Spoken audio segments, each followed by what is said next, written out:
It's a little... No. It's a little, there's some contingency. You can tell when a person is being sincere with their apology. You can. How do you tell when someone is sincere? It's hard to explain.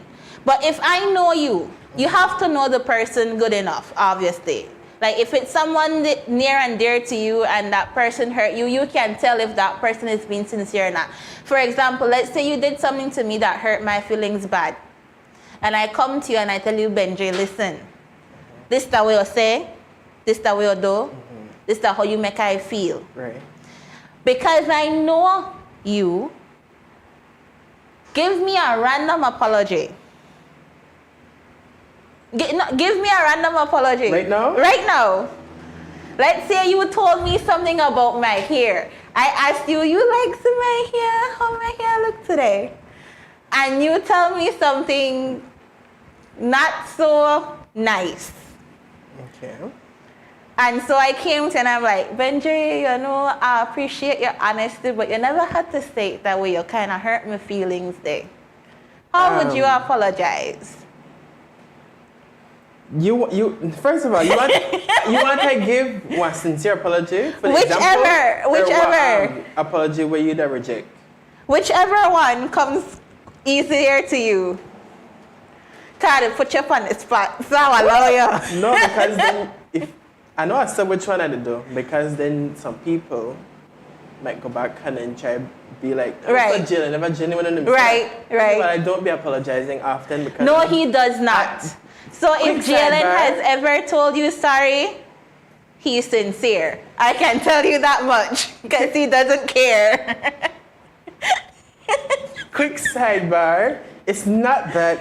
It's more apologizing is a very humbling process. It is. And when I say or do something, I stand on it. Right. This is what I'm saying. I am very careful when I make certain interactions because I do not like apologizing. So if it is something that I foresee that I would have to apologize for, then I would probably abstain from doing such. But I am mature enough, I am old enough, I am humble enough to accept when I'm wrong and apologize. So with that said, you want the apology? Linda, I am so sorry I made that comment about your hair. It was out of line and I did not consider your feelings when I said so. Okay. Want me to be honest? I don't think that's a sincere apology. Want to know why? It's because of your eye movements. Your eye movements. You considering I'm on camera and there's like 5,000 It doesn't even matter. Okay, go ahead. Like, if you know that person well enough, you can tell, all right, you are sincere enough with your apology, I will accept it. I will forgive you. Now, if you're not sincere, and then the thing is too, someone can apologize for something and say, I really never mean to do this. Like, please forgive me. And I'll do it again. And you see that word there? I won't do it again. You have to be very careful when you use those words. Because when you're not sincere, you will tell me, I won't do it again. I'm sorry. And then 5 minutes down the road, not literally 5 minutes, but 5 minutes down the road, you come and do the same exact thing. You weren't sincere. You weren't sincere with your apology, so why should I forgive you? You know, because I feel like that was a very genuine apology on the spot. I'll just say that. But one way how I know an apology is not sincere, have I done this before? Maybe. Who really knows?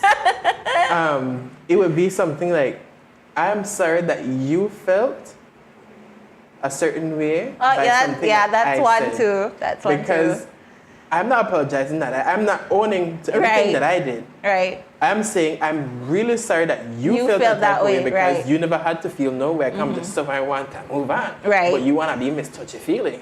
And want to apologize. And that is not an apology. That is just doing it for, oh, sorry, man, it done. Right. Like the example, the situation that I gave earlier, the person told me, if I offended you, if I made you feel a type of way, You know that you did something wrong. You know that you made me feel a type of way because I told you how you made me feel. Right. I explained to you what you did.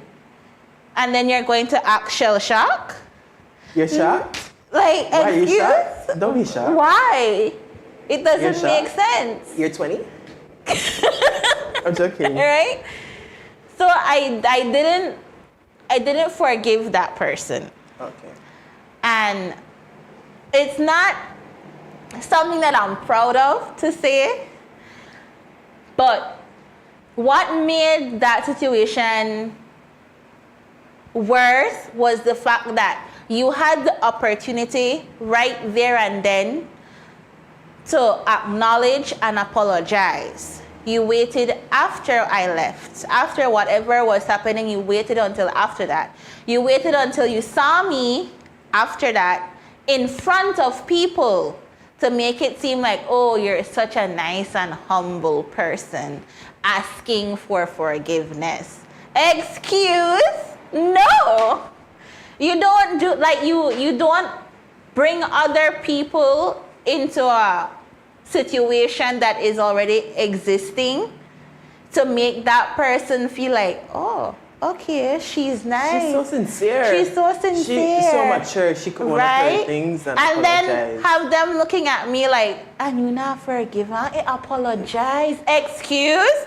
So because somebody give me $1 million after they slap me, I could just accept it with open arms? I mean, well. I mean, $1 million is different. This is what I'm saying. But that's not the point. That's not the point. I have a verse here that someone said to me for dispute your point, but Okay. before I get to that, I was going to say, you know it gone. It really gone. So the verse that someone said was, forgiveness should not have conditions. It shouldn't. And I know. the verse to support that is a part of the Lord's Prayer in Matthew 6, verse 12, where it says, and forgive us as we forgive our debtors. So how then can we ask God for forgiveness if we are of an unforgiving spirit? A word this evening. But we're not here to preach. That's not what we're here to do. I never said that forgiveness should be on conditions. It should not have conditions. I know this. However, I can't sit there and lie to myself and tell you, oh, I forgive you. And deep down at the bottom of my heart, I know I don't. Right. It doesn't make sense. Because then you're still holding on to it. I'm still holding on to that grudge, that feeling, that resentment, all of that. I remember what I was going to say. It was on the part of apologizing in front of people. If it was a private incident, it requires a private apology. And a public incident requires a public apology. Right. Because now the stage is set. You have a group of people being your audience. They just do something out of pocket. Right. You can't come to me behind closed doors and be like, I'm really sorry for that. Right. Because there's humility lost there.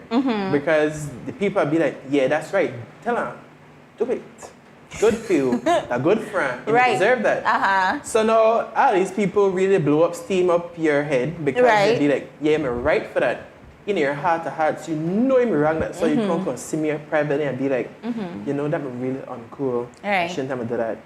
I'm so out of pocket. No. You did what you did. You know what you did. And fix it appropriately. Right. Now my stance on it, because we're getting very close to that break. Already? You see the time to race. I feel like KTV, then it pays somebody for rush the time, but we're not talking about that. That right there. About that. My stance on forgiving and forgetting, and we're not finished with this conversation, by the way. I internalize forgiving and forgetting as tolerating blatant disrespect, obvious disrespect, and pretending it never happened. Right. And I seriously have a problem with that because you know you did something wrong to me. I know you did something wrong to me, and God forbid we are among people and they know you did something wrong to me. and we're supposed to just pretend like it never happened. Right. We just press the backspace button until we reach the next line. Like, no. No. So my thing is, I am mature enough to communicate my feelings, say what I had to say. If, we want to talk about the weekend. Right. But I promise you, if you slip good enough, you're going to slide. Because I make peace. Because we live in peace and not in pieces. Right? I make peace, but I part ways. Because if it is something that I'd be like, wow, this so left field and it's such a big moment and such a big offense to me and it hurts so much, I know I'll allow you to get an opportunity to right. opinion. Yes, I'm supposed to be able to move on past it, and I will.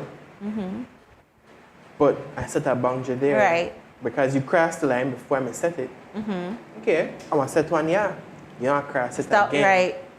So I could be wrong, and I know somebody the way in the midst for send a message that, oh, but Jalen, you can't do that because as a Christian, as a disciple of heaven, you cannot do that. I think it's very two-sided, double-faced, however you want to use the term, right? Like, there are people out there who expect you to forgive you no matter what they did. But they don't have to ask, but they don't have to forgive you no, for because something they're entitled to it. Right. So like it's, oh, I never mean that. Girl, just forgive me. And then I forgive you, and then you did something to hurt me, and like, that done nothing. Why I need to ask you for forgiveness? You know where that comes into play? And we just talked about being a good friend last week in close friendships. Because I have a few of my friends, or a group really, if anyone ever saw our conversations, they would think we hate each other. They would absolutely think, oh, y'all are the most toxic people alive, and y'all really can't stand each other. They always say never ask to see someone's best friend chat. Like you just don't. So in certain cases, and I've seen it before, the friendship is so strong that one or both of the parties believe that they're above apologizing. That because you're my friend and we've known each other for so long, you can't possibly have anything against me. If I said something to you, obviously I never mean to hurt you. You could just forgive me and move on. But no, we have to consider other people's feelings. You can't just take it for granted that because we've always been taking stabs at each other playfully, that you probably never twist the knife one time and that actually hurt the person. No, you have to take into consideration, I probably hurt this person's feelings. And you will know because there will be a shift. There will be a shift. There'll be a shift in the communication, in the way you guys talk, in the way you guys move. You will know that something is off, that something is wrong. And it's then your responsibility to like say, is there something wrong? Did I do something to offend you? Was there something that happened that I'm not aware of that I did, or something that someone else did that I did not put a stop to type conversation to like get to the, all right, you did something, you said this, or that person said something and you didn't do anything to stop that person, and that hurt my feelings, or that made me feel a type of way. And then you gravitate towards how that makes you and your friendship go from there. Right. And you know, that speaks to a counsel in the Bible on forgiveness. But we're not going to get into that right now because we have to take a break. So we'll be right back after this very short break.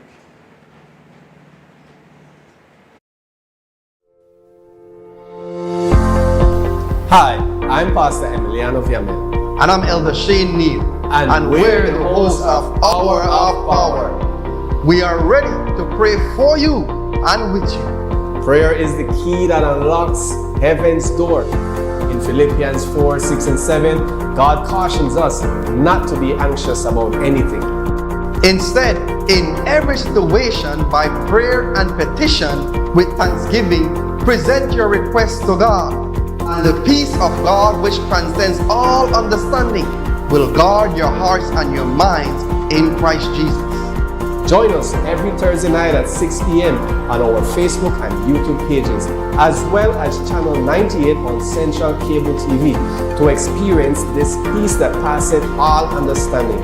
You can join our global prayer family by praying that God continues to lead and bless this ministry, by becoming a faithful viewer and inviting your friends and family to like and share our programs, with your kind donations as well as your generous financial contributions. Contact us at 501-613-9351 or send us an email at atn@cbn.belizeunion.org.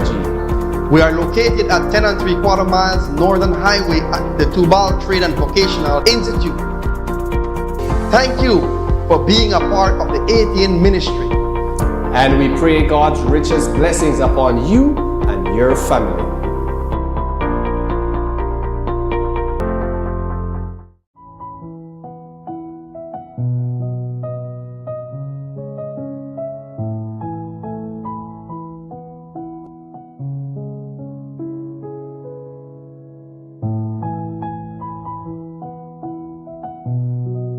Ladies and gentlemen, it is a privilege to be serving Christ in this corner of Colombia.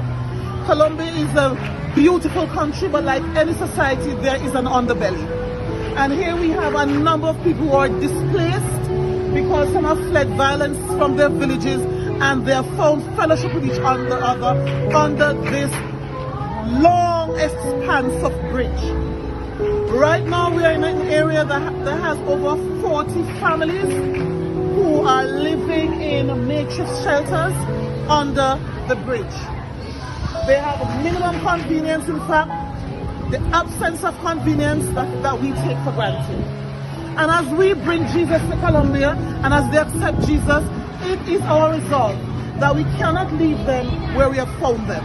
And so this afternoon, a number of missionaries are here to bring cheer to the dwellers of the bridge, even as we appeal for wider support for permanent solutions to accommodation for some of these people under the bridge. It is our view, grounded in Scripture, that God takes us where He finds us, but He does not leave us where He finds us. So if you're hearing this and there's a way that you want to make a contribution so that we can have a more permanent solution for some of these families living under the bridge, just reach out and contact us through the information that will be provided in this broadcast. And we thank you for sowing in the lives of humanity. We thank you for helping us bring Jesus to them, because we are indeed the hands and the feet of Jesus. Indeed, the Bible says He came to set the captives free.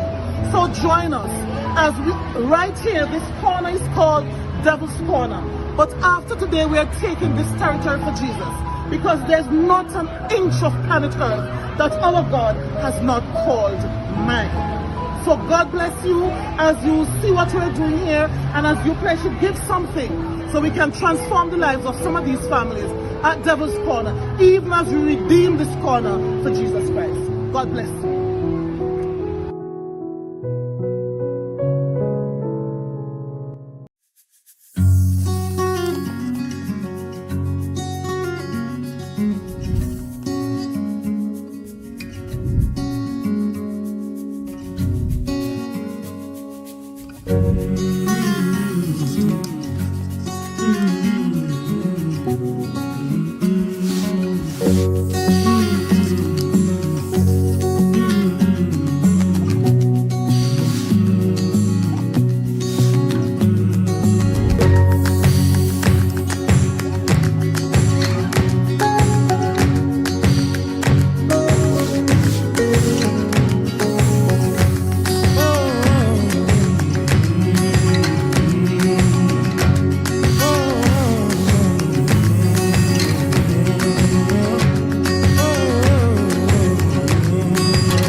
And just like that, we're back from our break. That was short. I feel like I get up for go and drink water, and as I done, I didn't even finish As you my get cup to of the water. fountain, you know, the time that Right? you like, stand by. If you can hear the voice that we hear, It's loud. It's giving move. Now, Yes. or else you're gonna get slapped. During the break, there was a clip from our ASI Belize group that is on a mission trip in Colombia. It's very sprightly, active, vibrant, young people, and I mean younger than us, and we are young, Right? you know. Because we're not old. Right? Right? And they are doing God's work.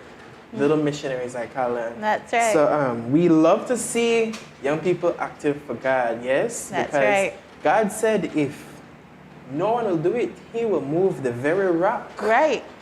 to do it. And it ought to be a shame if a rock had to finish taking the gospel to all the world and we lose out on heaven.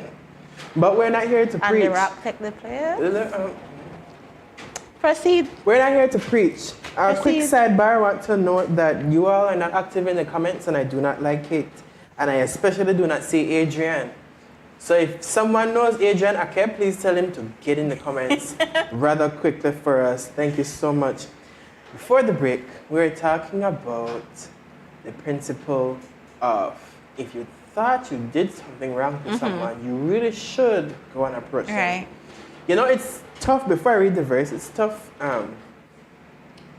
sometimes, not that I can relate, to approach someone when It's you a think scandal for me. I never mean, But go I wasn't ahead. being shady. No, it's fine. If you think you've done something wrong to somebody, like, I could know right away when I do something out of pocket and be Right. like, oh, you never need to do all that, Jalen. That Right. was so much. That was so much. But the Bible principle tells us, and you say, if you have the Bible like me, you have red text. So when that red text, that God to tell us Right. Himself. And it says here in Matthew 5, 23 and 24, therefore if thou bring thy gift to the altar, and there rememberest at that very moment that thy brother had aught against thee, that you do something to your brother, and your brother have ill feelings towards you, you should leave the gift there before the altar and go thy way quickly. First be reconciled to thy brother, and then come and offer thy gift. So God is telling us very loosely here that if you know you never had to do nothing out of the way, you feel like you were being a genuine person, you may just say something you had to say and that may just that, but you know that your friend catch feelings about it because you're still shifting in the behavior. Right. But then you want to come. Praise God. Man said, go fix it first. Right. And then come back. And it's a very hard thing to do, I think. I mean, I haven't had to do it, but you think you could go apologize to somebody for something when you never do? Or that you What I never do? Something that you didn't think you did wrong. Okay.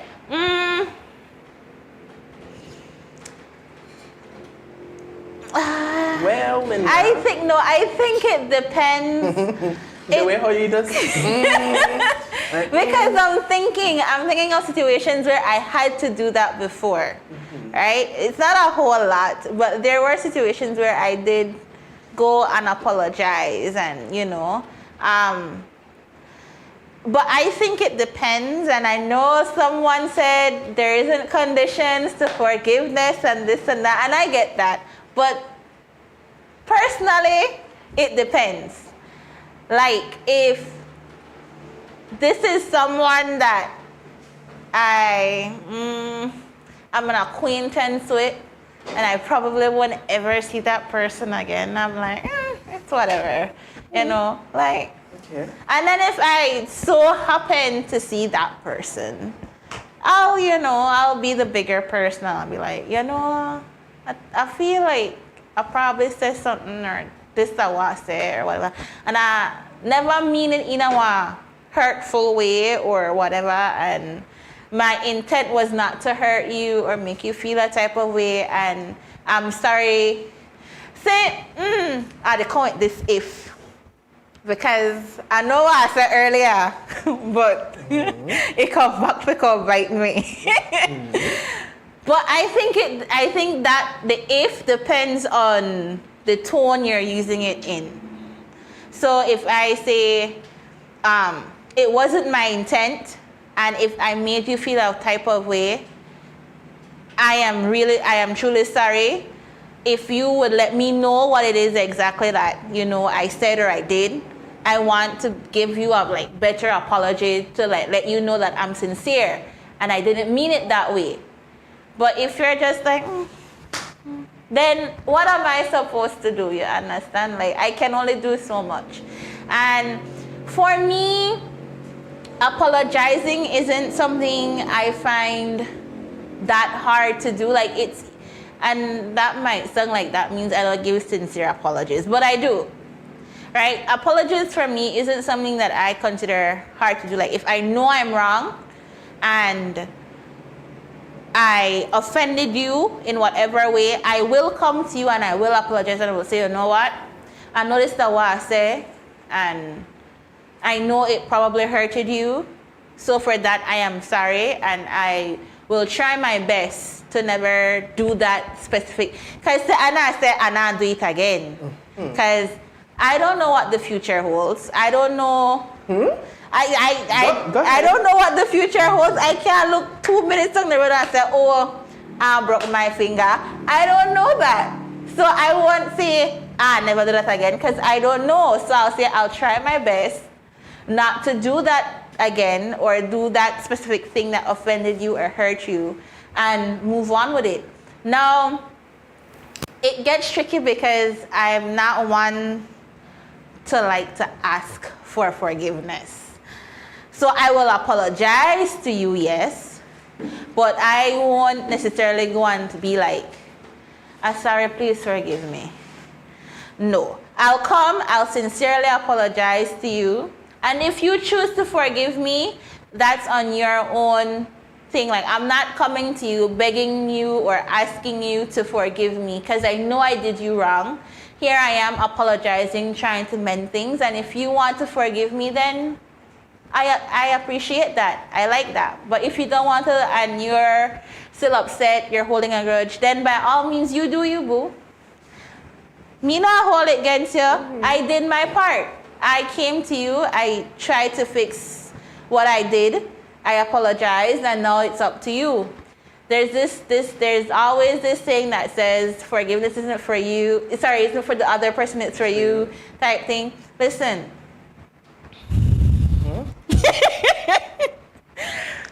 I accept that saying and I understand that saying. However,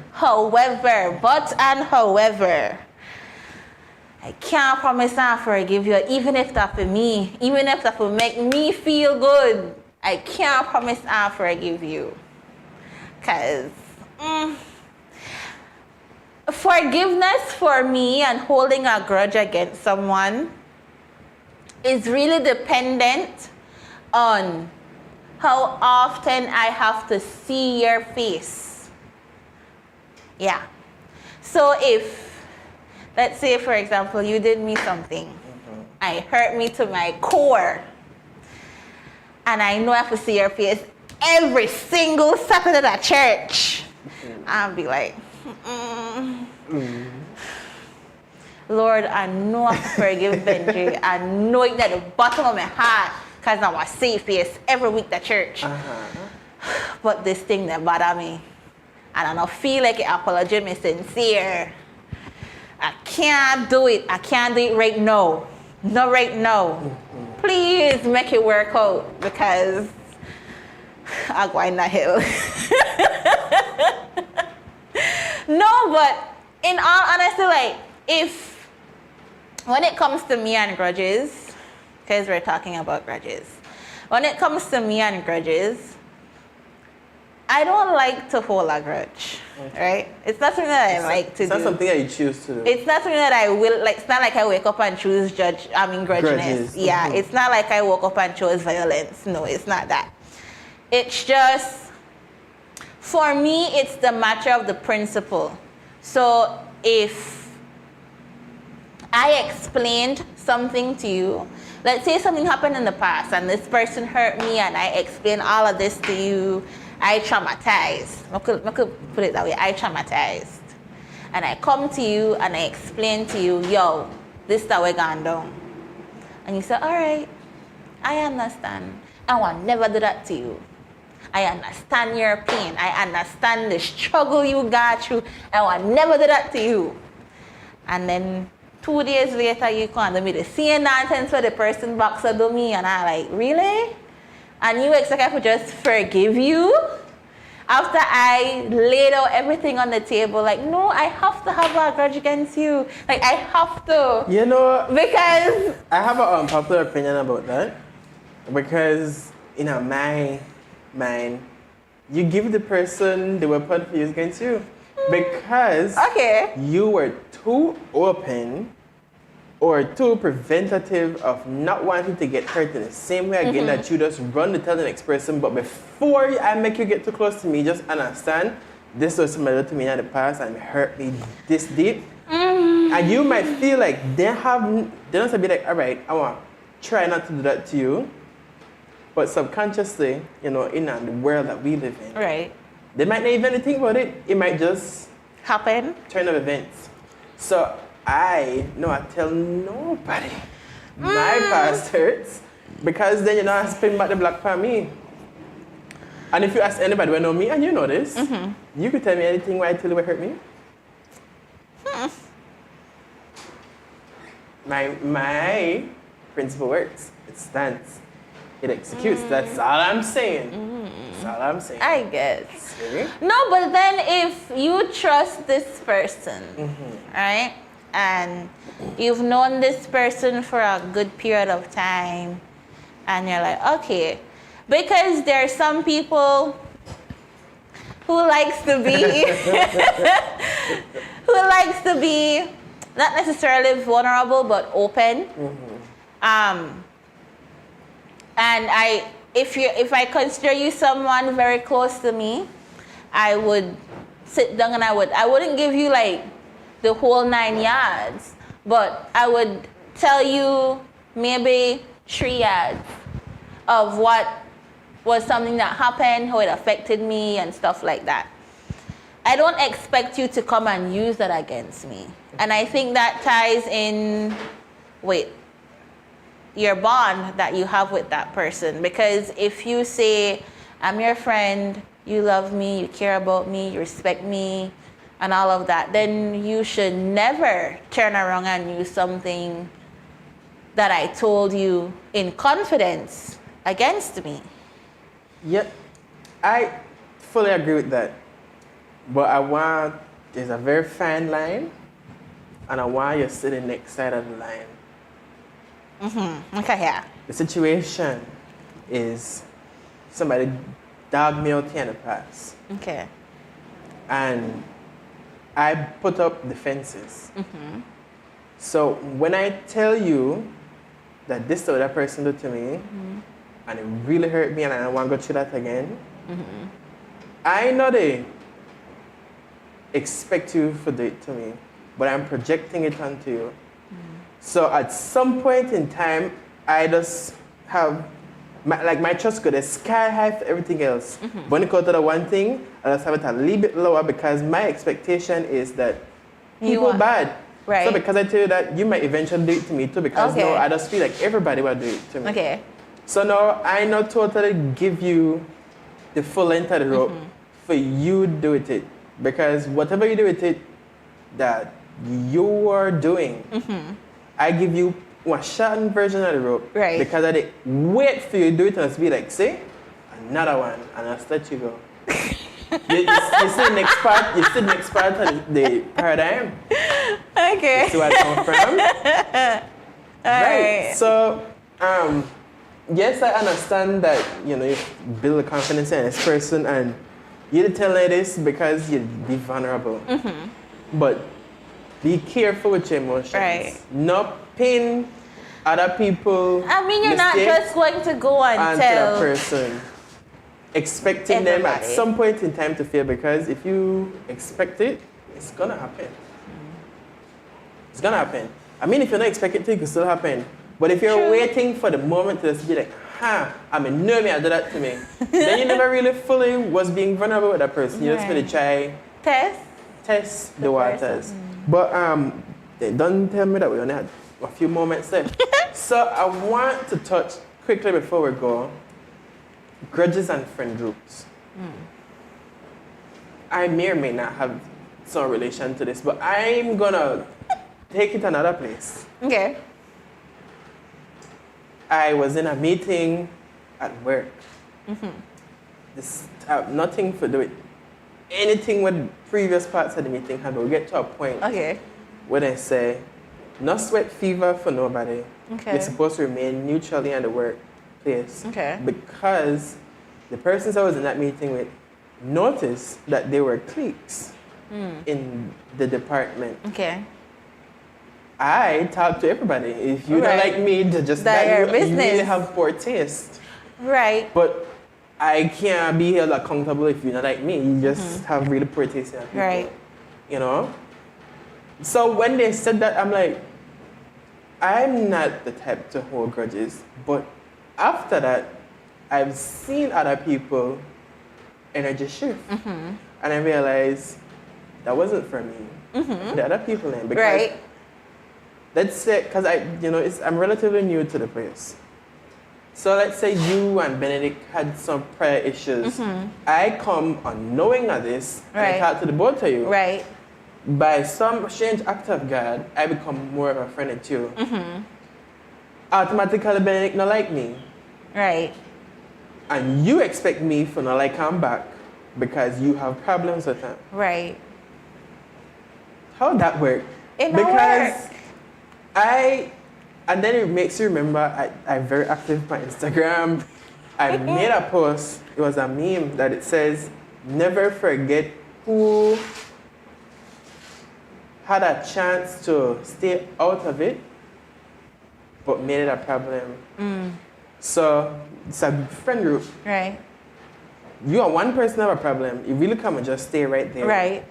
But then the other people, because Drag it. loyalties were established, Right. they never had nothing to do with Not this. one jack. Just put themselves in it. Right.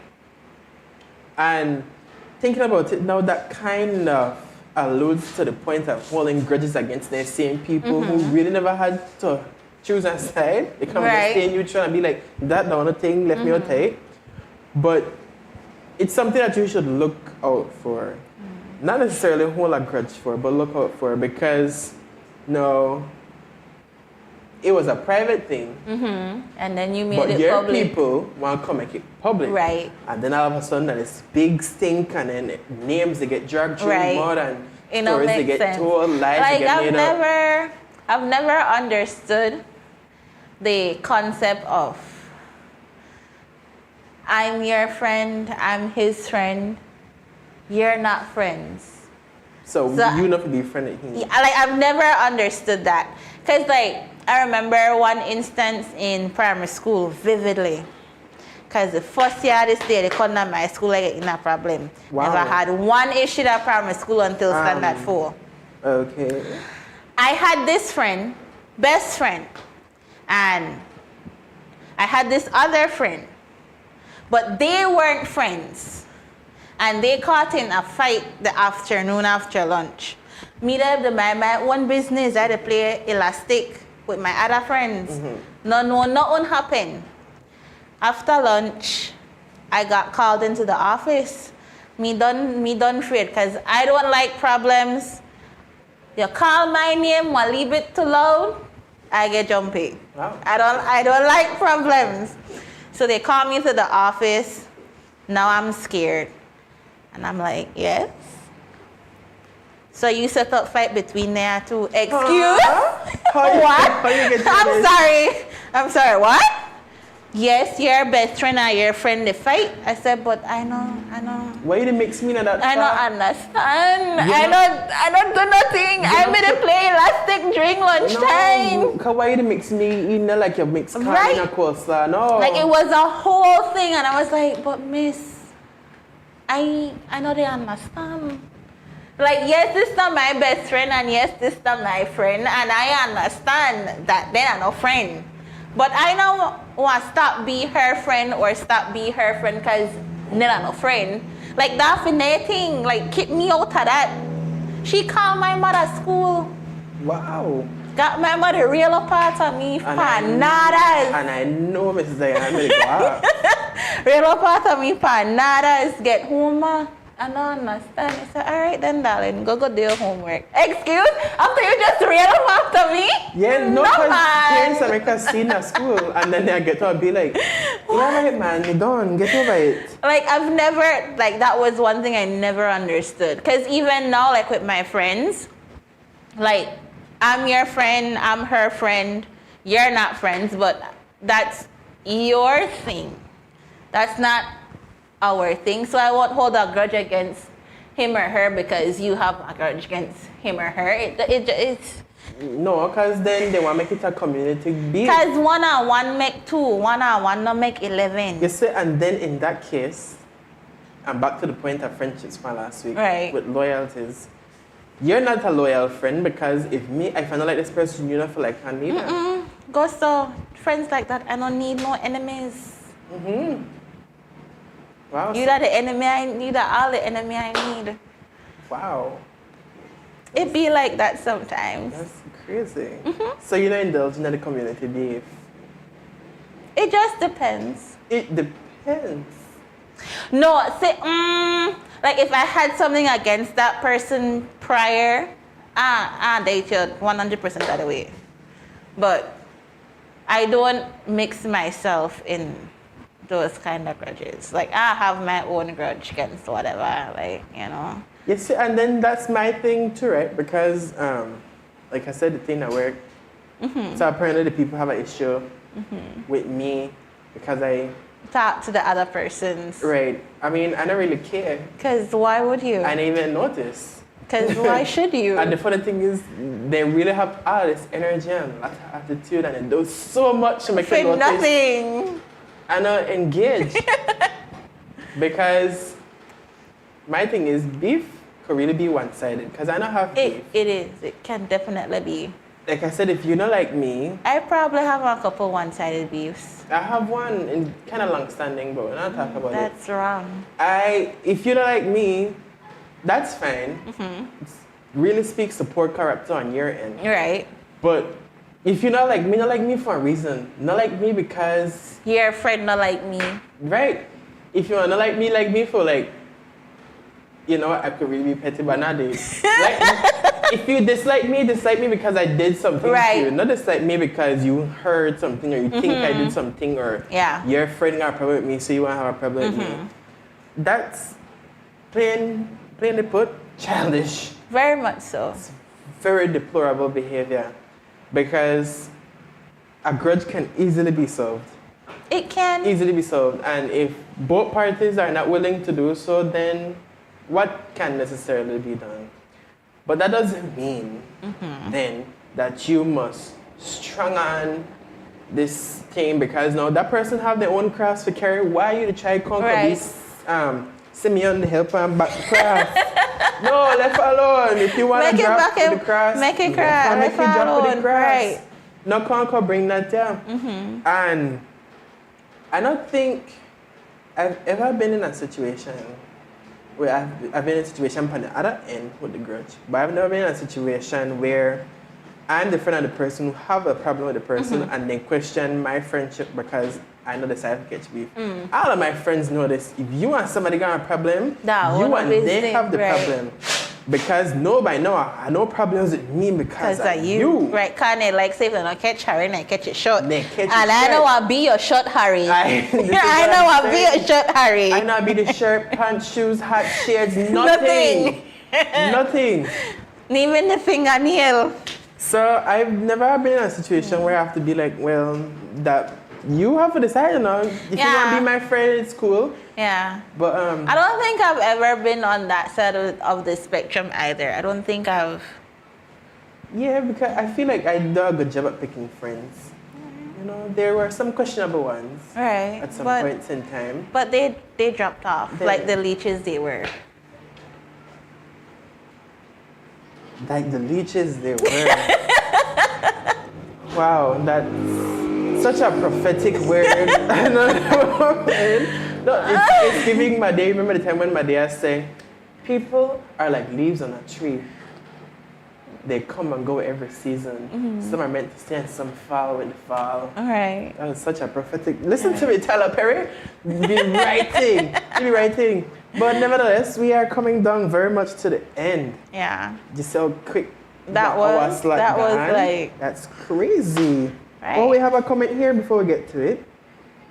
Okay. How about friends that come into your circle? This is from Esther Garcia. How about friends that come into your circle pretending that they don't want to be friends with the other person that you're not friends with, but switch and then start being friends with that same person? They are the friends who pretend well. That is so true. Fake friend, Esther. I call it undercover friends. Yeah. And they don't really have no interest in being a true friend. They just conquer the weak hand for the other team. So they get close to you, find out all the weak points, go back, go tell the ringleader because they're not a puppet at this point. And then the person use it against you because they really have beef against you. We discourage that type of behavior here and you should really look out for them, right? So we're right down to just a few moments. You have anything on grudges and living in peace and not in pieces to tell these people? I'll tell you this first, not the way I do. That's a very good point to start with. It's a very good point to start with. Don't do what I do. Holding a grudge isn't healthy. It's really not. Try your best to solve your problems. The thing is with that though, the other person needs to somewhat want to fix that issue as well. So sometimes it will be one-sided, but you do your part. It's not easy always being the bigger person. I know, because it's not always easy. But doing the right things is what matters. So if you have a grudge against somebody, try your best to be the bigger person. Try to mend. If it is mendable. Yeah, because there's some things that aren't mendable and quite honestly aren't worth it because of your peace, your sanity, your mental health. Like, not make nobody mess with your mental health, babes. Not do it. So yeah, if it's mendable, you go ahead and you do that. And even if it's mendable, but you're still, like, you don't want that type of character, that just cut me off. Live in peace, not in pieces, right? So if you mend it and you're sincere with your mending, but this person just can't be a part of your life, just cut me off. Like the grass, just cut it off. Just cut it. You have a verse there for me. Please read it. Yes, I do. It's from Ephesians chapter 4, verse 26. And it says, "Be ye angry and sin not. Let not the sun go down upon your wrath." That is my point. If it is something fixable, like Keisha said, fix it in the moment. Don't let days pass, because then emotions build and tensions build and it just festers. It just gets worse. Yeah. So that is my point to you. With that, we thank you, our viewers, for being here with us this evening. Even though you're a little quiet in the comments, we thank you. Yeah, you guys were really quiet today. Right. I guess the weather having on a bed to sleep. Something like that, or other activities. But we see you guys next week, same time, same place. And remember to live in peace. Not in pieces. That's right.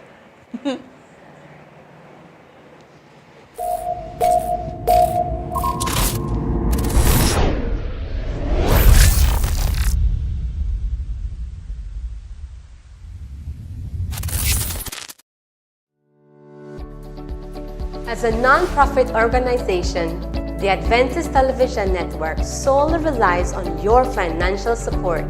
By partnering with us through a monthly donation, you will help us to continue to fulfill the mission in taking the gospel into all the world. For more information, please call 613-9351 or email us at atnfin@cbm.belizeunion.org. Thank you for your prayers and support of the ATN ministry, and together we may hasten the soon coming of our Lord Jesus Christ.